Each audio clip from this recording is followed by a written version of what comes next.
Hi everyone. This deck arrived yesterday. I've ordered it from Etsy. It's called the Locus Tarot. I first spotted this deck alongside or together around about the same time as when the Orbifold came to my attention. That's a while back. I think it's over a year ago, about a year and a half maybe, if not 2 years ago. I think at the time Orbifold just came off a successful funding campaign, or just towards the end of the funding campaign. I remember wanting to fund it, but I think I was a little unsure how to navigate Indiegogo because I've just started understanding my way around Kickstarter and was a bit nervous jumping into yet another funding platform. But I think at the time Locus Tarot have been funded. I can't quite remember. All I know is that these two came to my attention around about the same time because I was looking for essentially this kind of deck where everything is reduced to its most basic principles in terms of shapes, in terms of elements, in terms of its geometry, numbers, and so that I can approach it from a higher level of abstraction. And so since I think Orbifold have come to the forefront, and while the Locus Tarot I think sort of almost receded into the background, I've never heard of Locus Tarot being talked about as much as the Orbifold. And that is of course partially because Michael is very engaging and you see him communicating with the community a lot more, while I haven't seen Mike, the creator of this deck. I haven't seen him around, I don't think. So on first impression, when I opened this, it felt like this is a bit more, I don't know, it doesn't feel as multi-layered as the Orbifold, and then I did tell myself that that's probably perhaps partially due to the fact that Michael, the creator of Orbifold, have perhaps done a better job at explaining his deck, while I think you haven't heard as much from the Locus Tarot creator. And so without further ado, I would like to show you, and this will be, at the time of the making of this video, the first video on YouTube of this particular deck, the Locus Tarot. So this is a pip deck, as you can see here, and the suit of stone is earth. It's coated in red, as you can see there. So that's 1, 2, 3, 4, 5, 6, 7, 8, and 9, 10. And then we go back to the same shape here for 1, 2, but changing color as they change suit. Blue for cups or water, and then this mustard yellow, whatever this is, for fire or rods, and then the green for sword or air. And so I will read from the booklet towards the end of this video so that those of you who just want to see the cards can stop the video and not have to stay on for the part where I read from the booklet. And then there is the quartz here. So the quartz have solid background colored in the color of the suit. That's the page. That's the knight, and all the page and all the queens and kings all look the same across the suits. Similar in principle to the minor, the only changing thing between the suit, the only thing that changes is the color. In this case, the color of the background. Page, queen, knight, and king. Similarly here, page, knight, queen, and king. The only thing that threw me off here is that he attributed air to page and earth to king. So I'm used to king being air and page being earth. So that would be interesting as to how I can work around that, whether I'm going to try and understand his point of view or whether I'm going to ignore his point of view and stick to my own. I'm not sure. The most challenging part I found is understanding the elemental association that he had decided for each of the major arcana cards. And so as you can see here, there is the fire interacting with earth for the emperor. there is fire there is not fire, sorry, I keep looking at red and think fire. Fire here is stone and stone is earth. So that's earth and air for the high priestess. There is earth and earth for the fool. It's earth and I'm not quite sure. I have to take a look at it closer. So the Empress has a almost similar shape there, but it faces different direction and it's interacting with different element.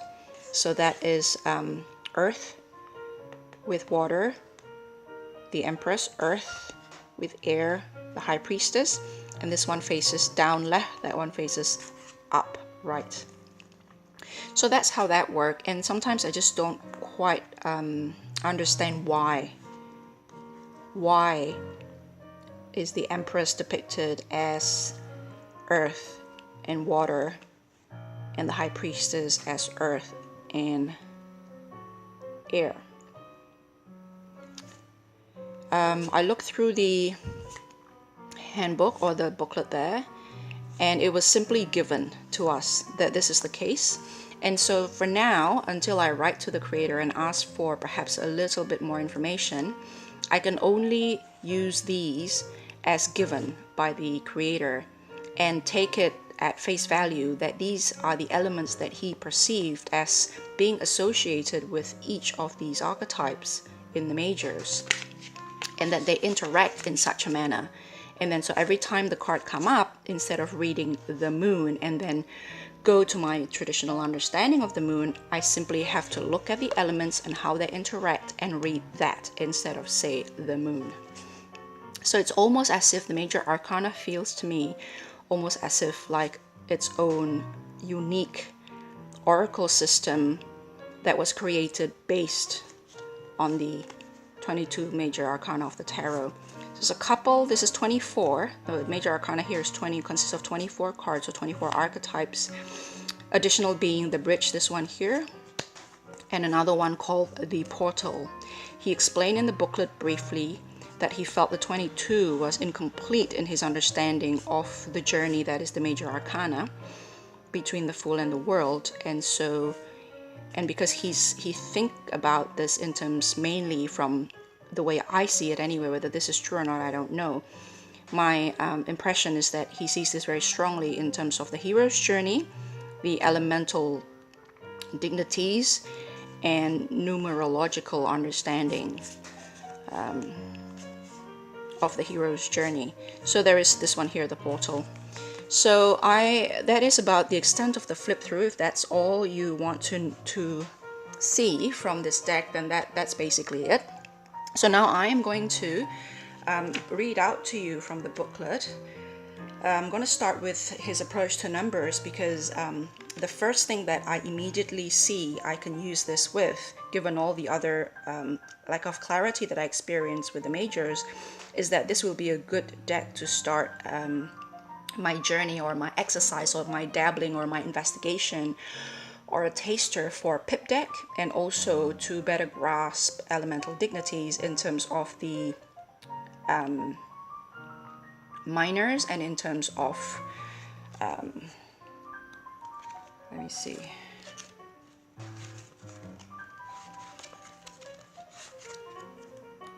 Okay, here it is. So I'm not gonna read everything to you, just to start with this one here. So I think his model, I think his the bigger picture for him is Joseph Campbell's The Hero's Journey, The Hero with 1,000 Faces. Joseph Campbell writes of his prototypical journey, The Hero's Journey, in The Hero with 1,000 Faces. He and later researchers have shown conclusively that this structure is at the base of all stories, and similarly that humans are wired to see even their own lives in terms of this structure. This structure is life's journey share a common structure. We start with the need for change, and when the need is great enough, we depart on our journey.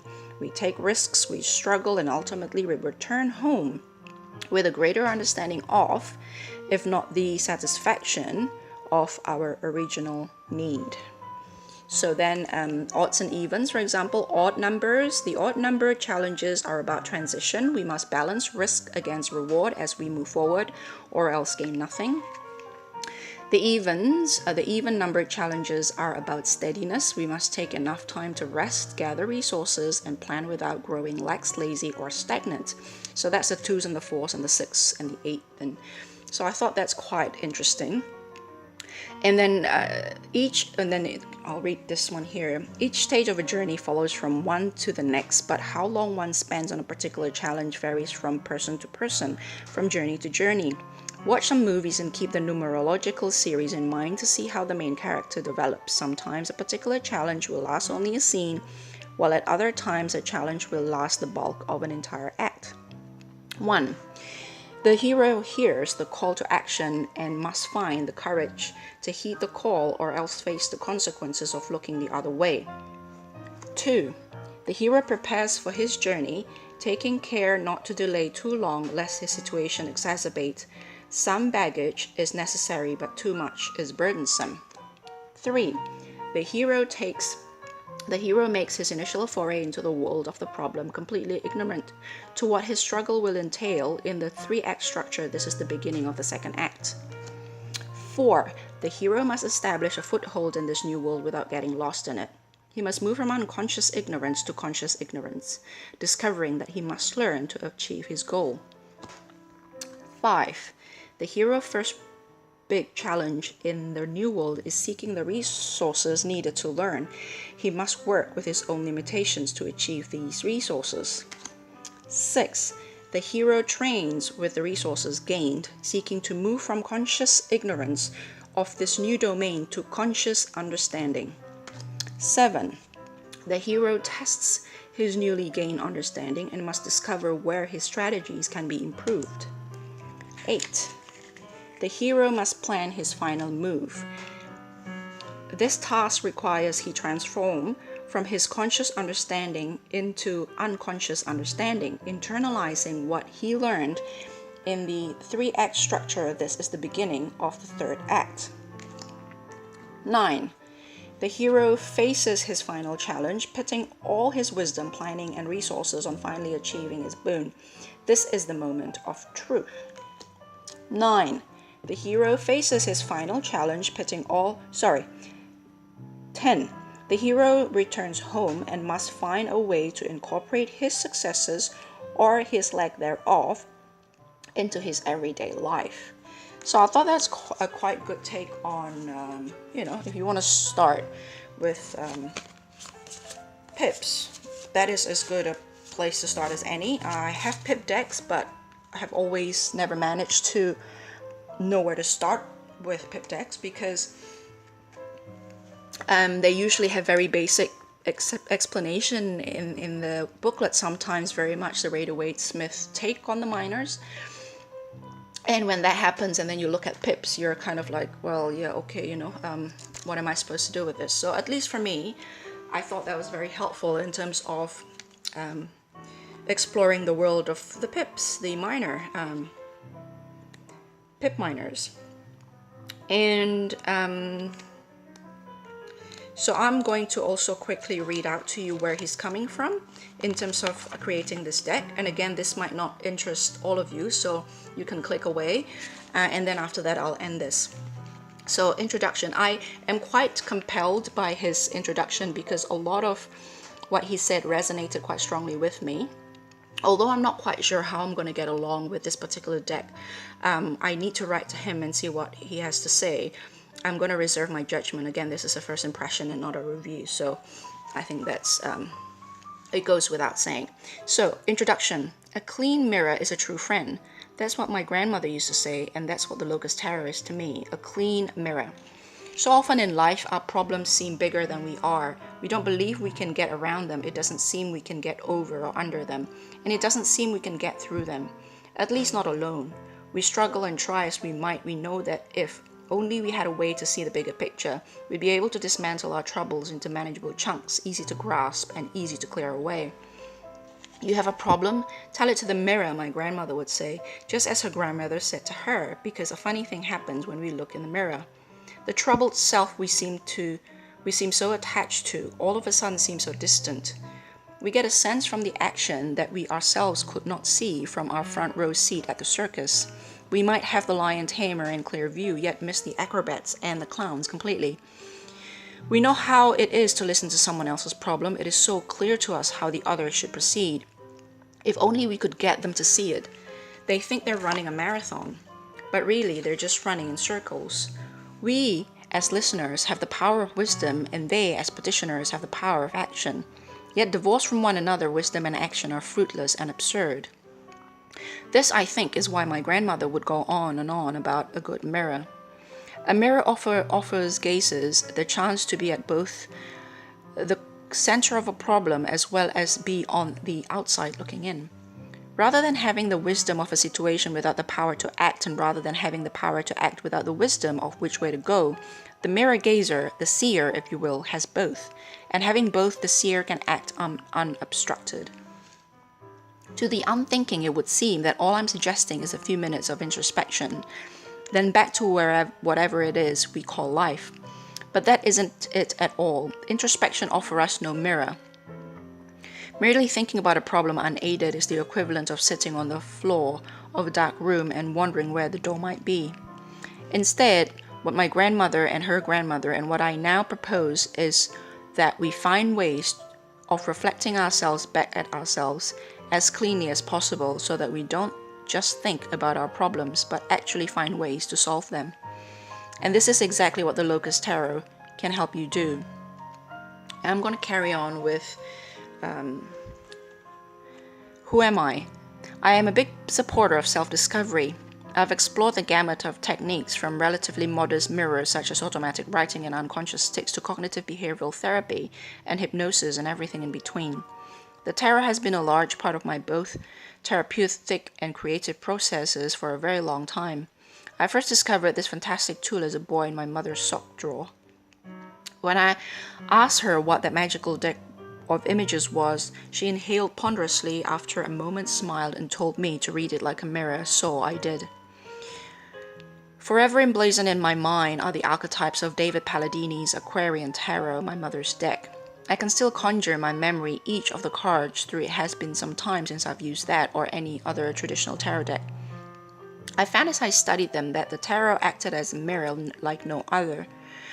For beyond the wildly varied imagery of the deck, the tarot offered a structure for interpreting the world based on tried and tested, if not scientifically accurate, categories. Of these categories, I found the 4 elements, the 10 numerological stages, the inner-outer dichotomy, the macrocosm-microcosm dichotomy, and positive-negative reversals most interesting and most useful. Less useful, I found, were the images themselves, which were as likely to lead a reader astray with their specificity as they were to lead them toward any hint of the truth. Images dirtied the mirror in much the same way as well-meaning therapists and lawyers might plant false memories in patients and witnesses by merely suggesting their existence. The same could be said for the myriad symbols accompanying the imagery of tarot, the plant symbolism, body language, astrological houses, Kabbalah, and all of the other ornate and inconsistent systems of meaning that found their way into the tarot were a burden to learn and ultimately misleading once you had. More substantially, I found the regular insistence that tarot could be used as fortune-telling device to be frightfully entertaining but completely erroneous. It's fun to read one's future in the cards, but it's foolish to believe that that future will necessarily come to pass. Whether they know it or not, the most talented fortune tellers are not those that read the future, but those that read the present. A good understanding of human psychology and culture offers more predictive potential than anything one may glean from a tarot deck, tea leaves, or a horoscope. Having made these discoveries, I set about looking for a deck that could offer the caliber of reading for creative problem solving I thought possible. I wanted a deck that disavowed itself from all falsities, all irregularities, and all less than useful presuppositions. I wanted a deck that was easy to read and easier to interpret. I wanted a deck that thought of itself not as a vessel for premonition, but as a tool for reflection. I found none. Being one part artist and one part inventor, I knew I had to fill that void in the tarot landscape, so I built the Locus Tarot from the ground up, taking from the traditional tarot only what I found useful and leaving all else behind. If it does not serve for self-reflection, it was not included. And those aspects I added for clarity. The contents of this book represent 4 years of work, a dozen years of training, and the history of human evolution wrapped and bound into 80 cards. While I am not convinced the Locus Tarot represent the final stage of evolution of the tarot, it does represent a significant advance. I fully expect future decks will draw from and develop the ideas crystallized here. May you find in the Locus Tarot what I have sought to create, and what my grandmother's grandmother always sought to find: a clean mirror and a good friend. So I can really sympathize with where he's coming from. If you've seen some of my videos related to Tarot Thought series, a lot of the times we found images. I think my other video, one of my later videos, the one that I posted lately, discussed human imageries and abstractions in the form of non-human imageries that are animals and plants and nature. And of course, to take that abstraction further up, we have these sorts of decks, including in this category for me is the Orbifold. And so I'm naturally attracted to the minimalist approach, such as these, which reduces tarot into its most basic principles, elements, numbers, geometry, because the simpler the shape, the form, the visual, the bigger, the wider the net is in terms of scoping the macrocosm.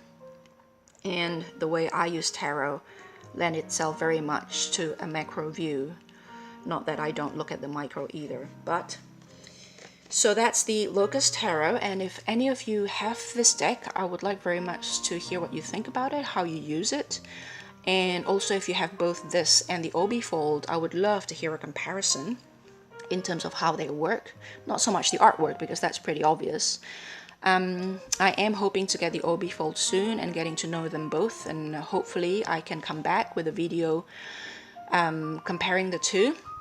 So once again, this is not a review, this is a first impression and a show and tell and a reveal. So thank you for watching. Bye.